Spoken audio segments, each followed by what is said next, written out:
Memleketime çoktan bahar gelmiştir. Başakları şimdiden göğe ermiştir. Dağlarını gelincik basmıştır. Yer gök ve yürek çiçek açmıştır. Kirazlar olmadan tez vakitte asmanın sürgün veren dallarında Nergis'in zerrenin taç yapraklarında seninle baharı kutlamaya geliyorum.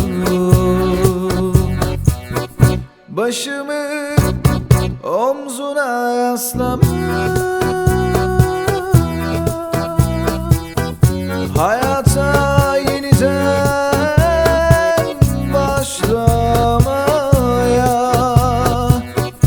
Bağında, bahçende, pınarlarında içimi yıkamaya geliyorum.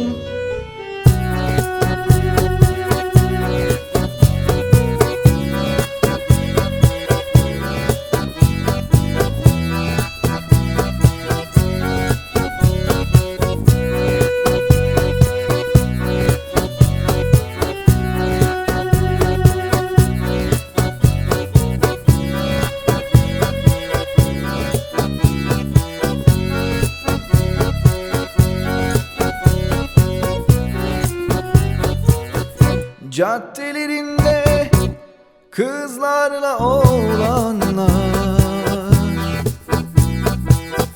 oynaşıyordur şimdi. Ah hem de nasıl. Başlayan biten tazelenen aşklar başlıyor ömrümüzde yeni bir fasıl. Kirazlar olmadan tez vakitte asmanın sürgün veren dallarında Nergis'in zerrenin saç yapraklarında seninle baharı kutlamaya geliyorum. Başımı omzuna yaslamış, hayata yeniden başlamaya. Bağında, bahçende, pınarlarında içimi yıkamaya geliyorum. La la la la la la.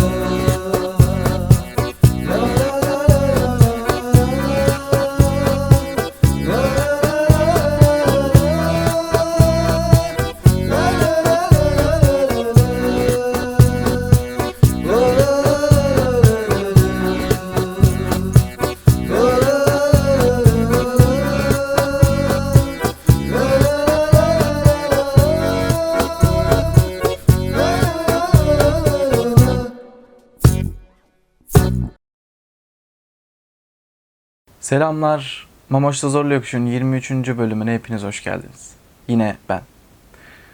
Haklısınız, ben olsam, beni dinlesem geçen programda ben de sıkılırdım. Peki konular önemsiz olduğu için mi? Hayır. Tam aksine çok önemli.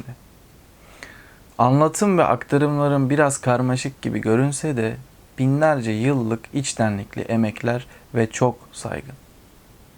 Ancak ben de dahil insan meşguliyetindeki nitelik ve çeşitlilik öylesine çok ki algı kayması, konsantrasyon kaybı saniyelere kadar düştü maalesef. Bu bir suç değil. Sonuç.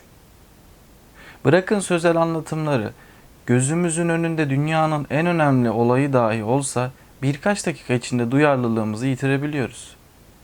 Zihinler kendine yapacak, ilgilenecek daha önemli bir konuya ister istemez programlanabiliyor.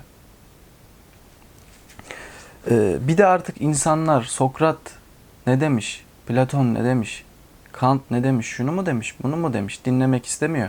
Farkındayım. Yani öyle bir şey söyle ki beni istediğime yaklaştırsın hali hepimizin zihnini kuşatmış. Bu bir suç değil. Sonuç. Şimdi 11 ay öncesine bir dönelim ve hatırlayalım. Ne yalnızlık ne de yalan üzmesin seni. Doğarken ağladı insan, bu son olsun bu son. Doğarken ağladı insan, bu son olsun bu son. Şimdi bir aile hayal edelim.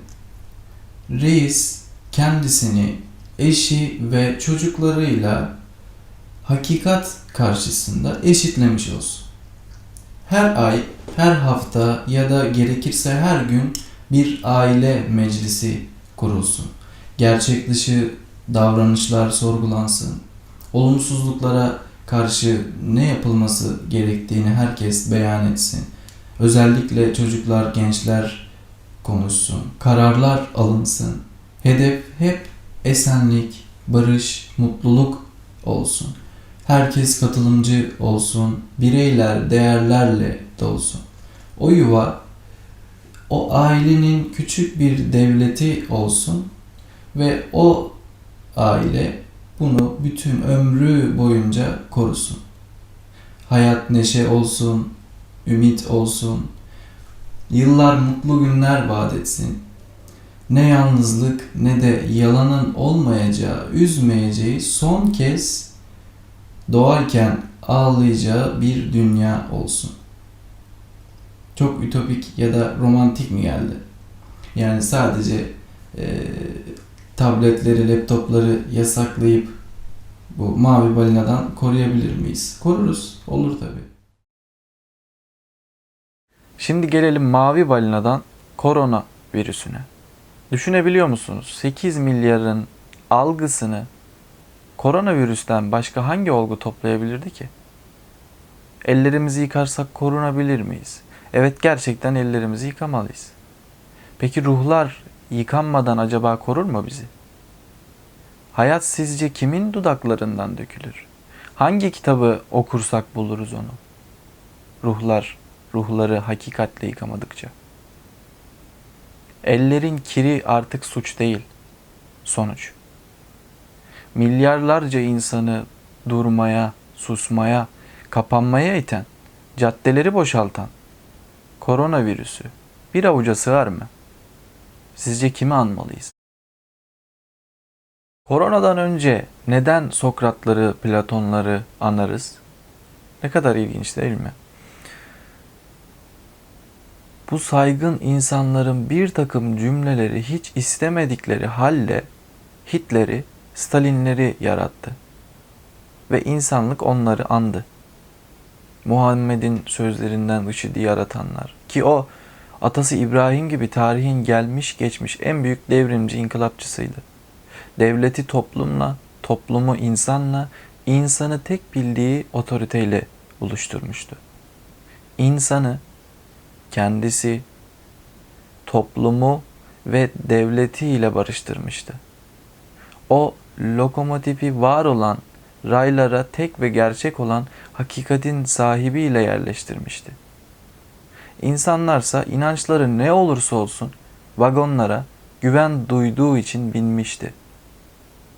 Sokrat'tan beri gelen Yunanca sırat kavramını kelime olarak değiştirmeden içini kimliğiyle doldurmuştu. Hani şu namazlarda Fatiha suresinde İhdina sıratel müstakim söylenilen kavram var ya, yani anlamı bize mehdilik yap, aydınlatılmış dosdoğru yol için.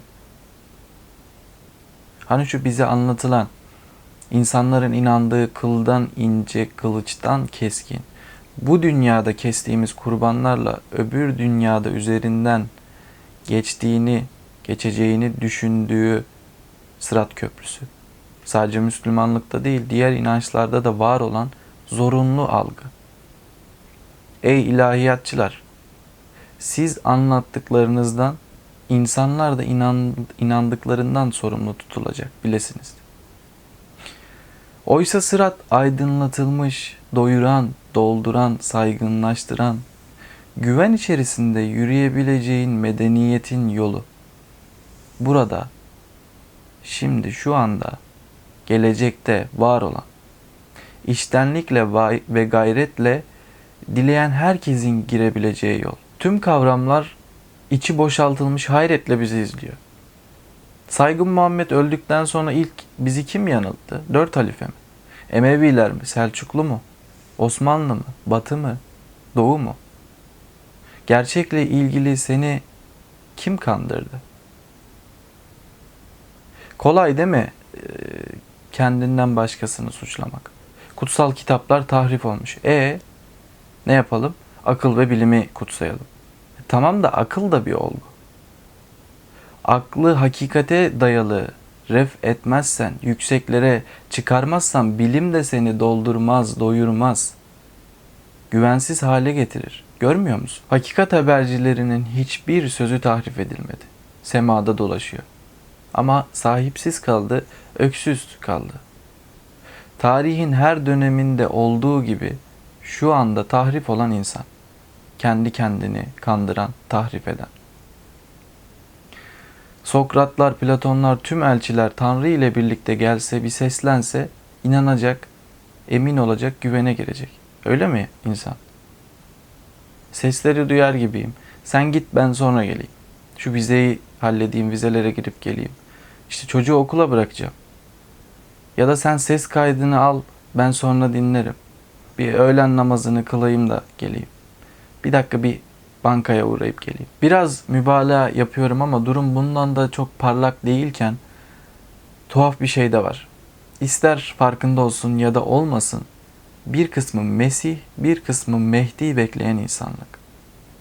İnandım dediğiniz tüm değerler, ister felsefeci olsun, ister lider, ister elçi, ister peygamber deyin, hepsi de hakikatten Allah'tan başka Mehdi, yani aydınlanılmış yola ileten yoktur dediği halde bir kurtarıcı bekleyenler ya da kurtarıldığını düşünenler veya adaleti gözleyenler. Şu anda sende cereyan eden kişilik, kimlik, karakter, can evinde biriktirdiğin ne varsa adaletin tecellisi değil mi? Değil diyorsan ne kadar adaletsiz bir Tanrı var, öyle mi? Tüzel varlık insanlıkta yaslanılan yer, çok üzgünüm ama adalet. Yani sonuç. Lütfen ama şurada, ama burada, ama şu memlekette, şu ailede doğsaydım, orada yaşasaydım demeyin. İnsana hakikat karşısındaki ciddiyeti, içtenliği ve emeğinden başka karşılık yoktur bu hayatta. Evet, şimdi gelelim demokrasi, demokratlar, cumhuriyetçiler, toplum sözleşmeleri, normlar, Birleşmiş Milletler, insan hakları beyannameleri, Kopenhag kriterleri falan filan. Bu kavramlardaki cümleler az mı değerli? Hepsi insan içinde. Ama gelinen noktaya bakın. Post-truth.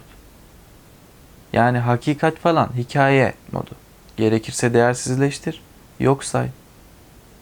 İnsan bunu kimin eliyle var etti? Fark etmiyor. Akılla da, bilimle de, kutsal inançlarla da olsa hakikatin üstü örtülmeye devam ediliyor. İnsan hakikate en az kendi kadar uzak. Yeni bir devlet, yeni bir dünya yaratamayacağını biliyorum.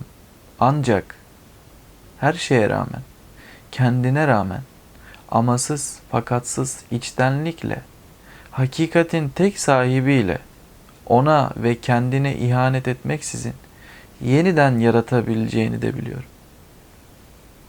Ne dersin? Değmez mi? Omzuna yaslamış